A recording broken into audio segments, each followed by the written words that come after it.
Yeah, so I got into hunting at a really young age.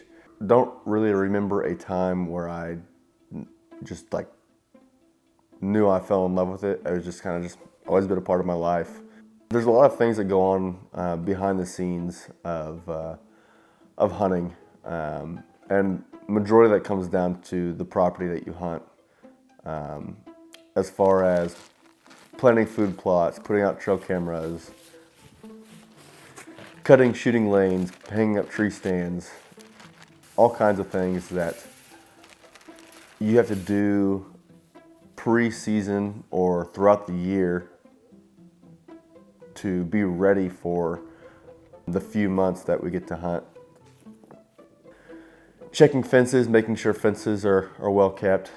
So a lot of small detailed things, but they all add up and make a big difference. You get to kind of form a relationship with these deer, which is super cool. We get to watch these deer grow up from year to year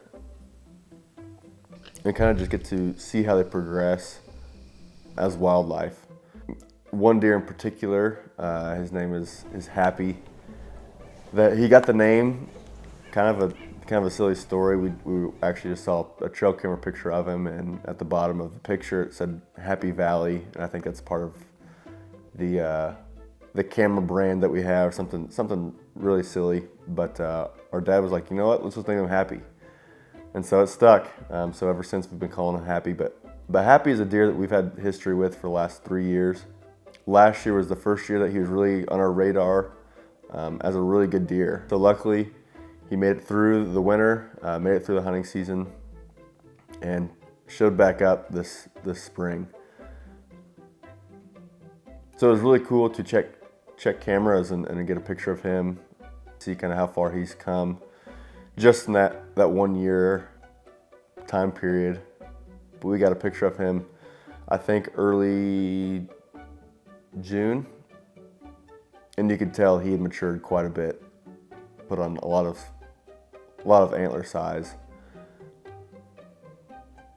So yeah, the chase kind of started there. We kind of determined that he was big enough and mature enough to shoot this year, and so that was kind of my number one target buck for this hunting season.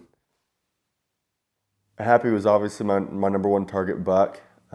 Been seeing him a lot on camera, and he was in the area quite a bit, and I thought maybe this would be an easy hunt for me, but I was wrong. It never is an easy hunt. But I actually found a new spot about mid-season to hang a tree stand where it was very obvious that he had been walking quite a bit, and so we threw up a trail camera, and sure enough, that same night we actually got a picture of him traveling this area. So we're like, okay, let's hang a tree stand. So we hung the tree stand, I believe it was on a Sunday, and that next Monday morning I went and sat.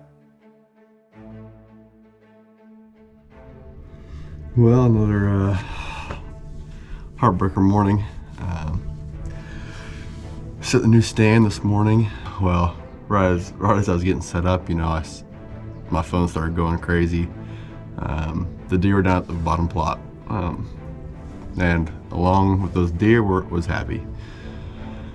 And so I was texting Coy.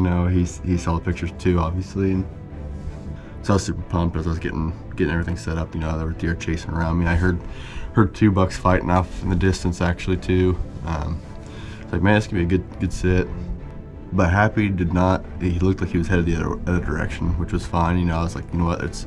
They're chasing doe. Who knows what's gonna happen? And before you know it, that small 8 and that doe came back and we're chasing again. Up on top of the hill, my wind was blowing right towards them, but they didn't seem to mind. And that doe kind of ran off, and the buck chased after it, and the buck kind of looped around and come back around this evergreen. Or so I thought it was the same buck, and it actually was Happy. Happy had followed him up on the hill. At this point, he's probably about 50 yards from me. And so I grunted at him, and he was fixing to fight, man. He snort wheezed at me. He was grunting, looking around, looking for another deer. And so he kept crawling in. He was probably about 35 yards, and I'm like ready to take a shot. I get my bow ready, get knocked up, and get ready to draw back, and my tree stand starts to fall out of the tree. Heartbreaking, honestly. He didn't spook off. He did catch me falling a little bit, and so he kind of was a little weary of what was going on up in that tree, and so I kind of sat still, and I think that made him kind of revert back to his senses and kind of do some investigating and see what was going on in the area. So he started smelling, and of course, like I said, my wind was blowing right towards him. And I think he picked up on that scent and wasn't 100% sure what it was, but didn't feel comfortable. And so he kind of just turned around and walked the other way. I never saw him again. So, what is so appealing about hunting whitetail is that it's not instant gratification. You got to put a lot of time, a lot of work, a lot of effort in to even just be in the same area as these whitetail, and it can come down to just being there on the right day.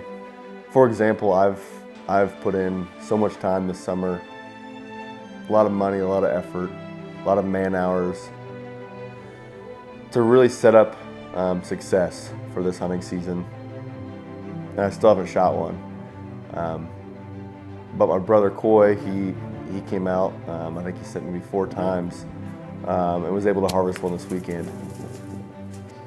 So that just goes to show you that it's not just a transaction of, okay, I'm gonna put in this time, so therefore I get the deer. And it's so rewarding at the end whenever you do finally catch up with your target buck.